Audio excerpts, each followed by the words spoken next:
Hello ma'am handak se nong sum hang da laire piti amuk chu amuk lep dumai dum taw laire ngarang ahing da gi phasana haida bane ko nong se ado nongala abo samai so weather se tawraga laire ko piti sum tari aduga ma'am bani sisu yango bora siga phasana hippaga laire nong tanarabani ne ko moi shu ingabani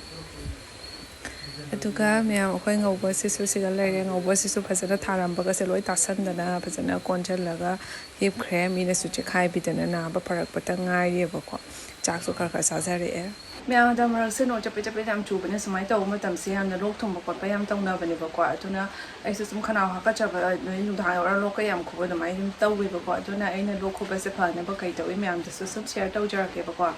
ma'am I know how's it to get a reset to city recipe ma'am to uchara ke ko mai ta wi ai ko ma'am khang bu yang na rong gani khang da bu yang na rong gani ado aside ising cup ama lojare ba ko ai gi sum o ka da ba chang ta yam thak ka da ba nat ta ba ni ko samai na tawr ba matung da asige tulsi leaf powder se asise spoon ama khak happy ge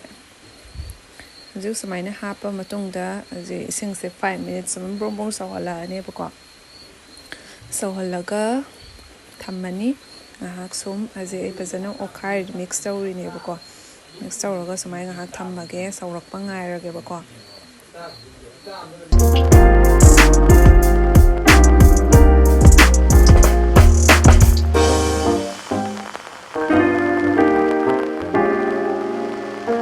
ma'am honey ga lemon ga siga thamjare bako sise loira hap toine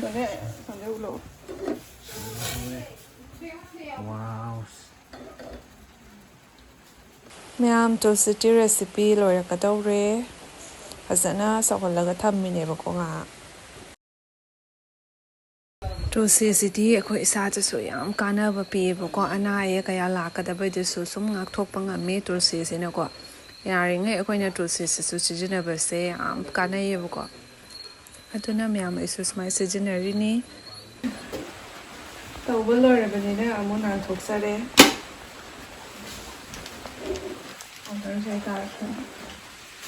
sẽ quỳ sẽ đậm đậm lào để ăn thầy bớt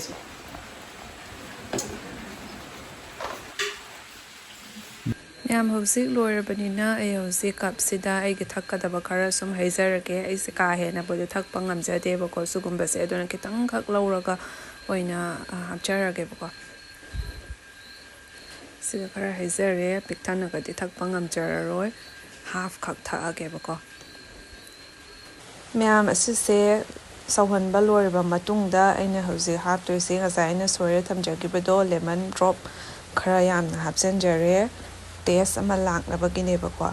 adugi matung da asige na chashor gi honey se yam phai ase honey se ko ase honey se khara hapchen jara ke ai makhum da ga hai roi ge nungai te ba ko napani na ado simai sum thada jara ke khara drop khara simai na khara hapchen jare aduga ai spoon no kha dru simai sum khara mix taw jare ba ko ma'am so sumai na lon ba loira happy yo ma'am Tulsi powder ki kana ba se immunity boosting taw da su yam kana asida vitamin C E amadi A yawe calcium magnesium phosphorus iron potassium yawe ase ma'am sina ana ba kya ngak thok ale ma'am akoina intam chanba lokhuba stress anxiety congestion oi ba blood pressure amadi immunity weak oi bi matam da akoina medicines oi na general temporary relief tawidana ko ma'am akoina hana nga hori matam da ko akoina chin khaba lokhuba matam da ko khoi ma hoina ising asabla Tulsi mana ga thadaraga sawalaga mai pithak pitra aduga tha matung da nga laira matung da sum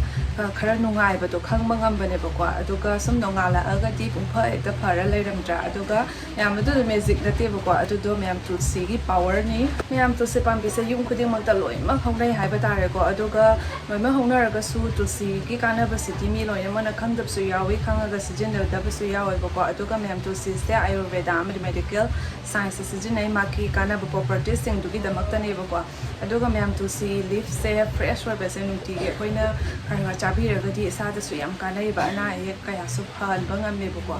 aduga ma'am asidagi ne ko Tulsi leaf powder se la ibase ma'am asida laser nature sure go iba Tulsi leaf powder se asise ne ba ina hojik da seasonary base aduga ma'am asise yam sapthi na kana bani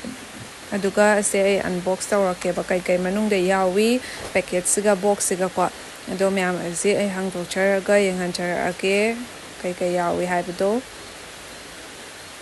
ꯑꯁꯤꯗ ꯂꯩꯔꯦ ꯁꯨꯃꯥꯏꯅ ꯌꯥꯎꯔꯛꯇꯣꯏꯅꯤ ꯑꯁꯤꯗꯅ ꯇꯨꯜꯁꯤ ꯂꯤꯐ ꯄꯥꯎꯗꯔꯗꯣ ꯂꯩꯖꯔꯦꯕꯀꯣ ꯑꯁꯤꯒꯤ ꯄꯦꯀꯦꯠꯁꯦ ꯑꯗꯨꯒ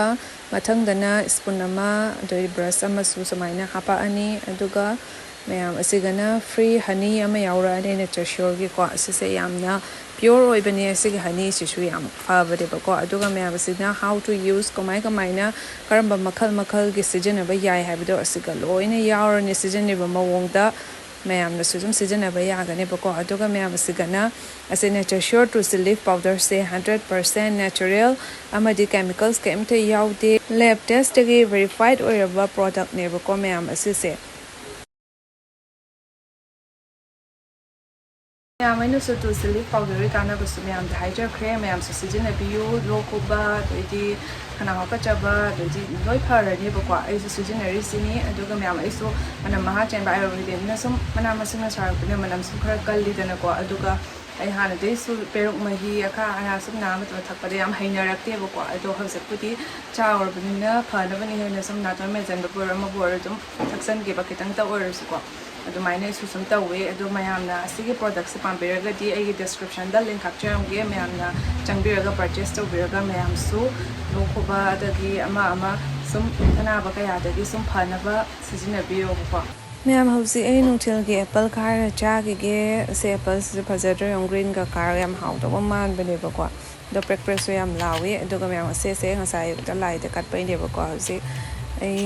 ꯃꯁꯨꯡ ꯇꯧꯔꯒ ꯈꯥꯏꯔꯒꯦ ꯃꯁꯨꯡ 3ꯈꯛ ꯁꯨꯃꯥꯏꯅ ꯈꯥꯏꯗꯣꯛꯑꯒ ꯆꯥꯔꯒꯦꯕꯀꯣ ꯁꯅꯥꯊꯣꯏꯕꯤꯁꯨ ꯆꯥꯈ꯭ꯔꯦ ꯑꯇꯩ ꯈꯔ ꯆꯥꯅꯗ꯭ꯔꯤ ꯃꯌꯥꯝ ꯂꯣꯏ ꯁꯨꯅ ꯂꯩꯇꯕꯅꯤꯅ ꯊꯕꯛꯁꯨ ꯆꯠꯅꯕꯅꯤꯅ ꯑꯗꯨꯒ ꯁꯨꯃꯥꯏꯅ ꯈꯥꯏꯖꯔꯦ ꯑꯗꯨꯒ ꯍꯧꯖꯤꯛ ꯆꯥꯔꯒꯦ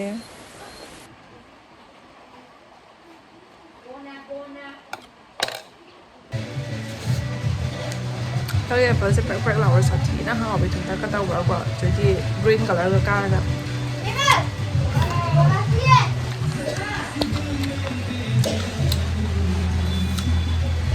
ꯑꯃ ꯒꯥꯔꯤ ꯆꯥꯝꯖꯔꯤ ꯊꯕꯛ ꯍꯜꯂꯛꯄꯗꯒꯤ ꯅꯣꯡ ꯆꯨꯔꯕꯅꯤꯅ ꯆꯕꯤꯠ ꯆꯕꯥꯅ ꯒꯥꯔꯤ ꯄꯨꯊꯣꯛꯄꯁꯦ ꯌꯥꯝ ꯃꯣꯠꯂꯦꯕꯀꯣ ꯋꯥꯏꯠꯇꯒꯤ ꯕ꯭ꯂꯦꯛ ꯑꯣꯟ ꯂꯥꯛꯑꯦ ꯍꯥꯏꯇꯥꯔꯦ